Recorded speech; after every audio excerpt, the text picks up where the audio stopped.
বাড়িতে ননদ এসেই আমার নামে নালিশ করে দিয়েছে শাশুড়ি মায়ের কাছে। আমারই এক মামা শ্বশুরের মেয়ে, নতুন নতুন বিয়ে হয়েছে, অষ্টমঙ্গলা এসেই বাড়ি বদল করতে এসেছে আমাদের বাড়ি, কিন্তু সেও করেছে আমাদের সাথে ভীষণই অন্যায়। আমাদেরকে না জানিয়েই হঠাৎ করেই নতুন জামাইকে নিয়ে সে হাজির। প্রথমে তো আমরা হতবাক হয়ে যাই, নতুন জামাইকে কি করে আদর সম্মান করবো ভেবেই মাথা খারাপ। শাশুড়ি মা তো ব্যস্ত হয়ে গেছেন, একবার এ ঘর যাচ্ছেন একবার ও ঘর যাচ্ছেন, কিন্তু কিছুই বুঝে উঠতে পারছেন না কি করবেন। ও মা, ব্যস্ত হয়েও না, ফ্রিজ থেকে চিকেনটা বের করো তো। মা বলে, নতুন জামাই প্রথমবারের জন্য এসেছে, চিকেন দিয়ে কি আর খেতে দেওয়া যায়?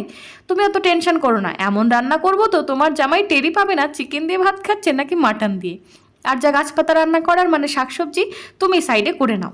এদিকে দুজনেই তোড়জোড় রান্না শুরু করে দিয়েছি। শাশুড়ি মা একবার মুখ ফুটে বলেই ফেললেন, খেতে কেমন হবে জানি না, তবে দেখতে একেবারে মাটনের মতোই লাগছে জানো তো বৌমা। খেতে বসেই ননদ তো ভীষণ রেগে চিৎকার, ও পিসি, তোমার বৌমা কি জানে না আমি ছোট থেকেই মাটন খাই না? ননদের নালিশ শুনে সবার সে কি হাসি।